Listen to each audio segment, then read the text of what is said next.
Now, almost every single bit of dietary advice out there extols the virtues of fruit and veg. Whether vegetarian, vegan or otherwise, high protein, keto, calorie counting, or perhaps just a standard omnivore with your 5 a day, greens are good and eating a balanced diet is the key to staying healthy. Well, there are some people out there who beg to differ. Infamous Canadian psychologist Jordan Peterson now eats only steak, water and salt, saying the so-called carnivore diet has helped him overcome depression and has helped his daughter manage rheumatoid arthritis. But it's a very extreme diet that many nutritionists would say is utterly ridiculous, if not downright dangerous. But is it? The Maasai people of East Africa traditionally eat only meat and reportedly have 0 instance of heart disease in their tribes.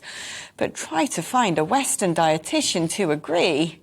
Well, joining me now is Dr. Shawn Baker, who is a doctor, surgeon, soldier and an athlete, plus he's written his own book on the carnivore diet. And also joining me is Dr. Aseem Malholtra, a cardiologist, public health campaigner, author of several books and a good friend of this show. Shawn, thanks. Whoa, Shawn, I've just turned around and looked at you for the first time, taken my eyes off the auto cue, and you look like you have a meat-only diet, can I just say. When did you start the carnivore diet? What benefits have you seen? Yeah, so I started 6 years ago. Benefits have been just about everything. Mental clarity, better recovery, better athletic performance, better libido, better body composition, better blood pressure, better weight control, better appetite control, just about everything. What made you do it? Athletic performance. I was a physician, very busy, competing, and wanted to look for an edge. I saw some people that were doing this. It sounded crazy to me when I first started as well, and I gave it a fair trial, and within 30 days I was convinced it was the best I'd felt, literally in about 20 years. I mean, were there any instant side effects, or were there any sort of repercussions to going on a meat-only diet? I mean, just thinking what my dead grandma would say, she'd probably suggest you'd probably have difficulty with daily motions and the like. I don't know. Well, your bowel frequency decreases, but it's fine. It's completely normal. You have a little bit of getting used to taking a little bit more fluid because it's relatively dehydrating. But once you take care of that, things go very well. It takes about 2 weeks to change. Are there other things that you have to bear in mind, such as levels of exercise and moving around, the sort of meats you're eating, making sure that you get all the vitamins and proteins and fibre and the like in your diet? I mean, it's not just as simple, is it, as taking the meat out of a McDonald's burger and saying, that'll do me? Almost, actually, it kind of is. It's almost that simple. You can literally live on just plain, like Jordan Peterson does, steak and water. That's all you need.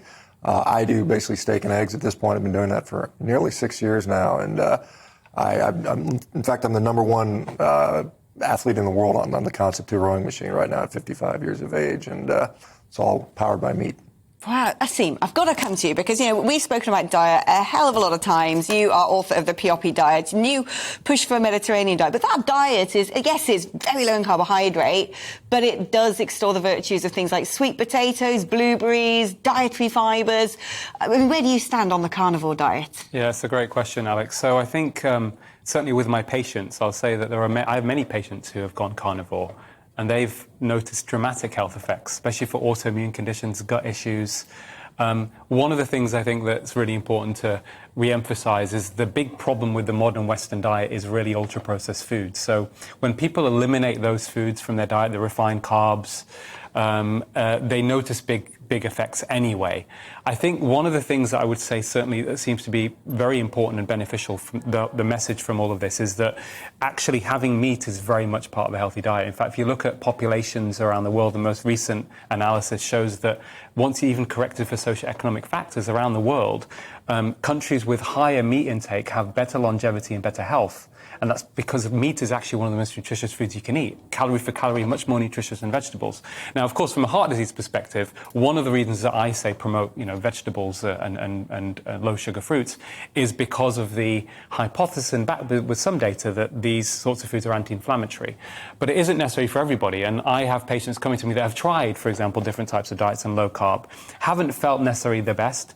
And one of the things that's really interesting is, Michaela Peterson is probably one of the most famous people for this. I mean, extraordinary how she had debilitating juvenile arthritis, tried every diet under the sun, And then the carnivore diet, or a form of the carnivore diet, ultimately cured her, which is extraordinary. So I think it's not necessarily for everyone, but for the right patient, it can be massively beneficial. And I think what Shawn has done as being an advocate for this is helping those people that aren't finding other ways of getting better. Is a great service for humanity. Absolutely. Sensible. Consult your doctor. And, well, I mean, you are a monster of a man, Shawn, so clearly definitely has worked out for you.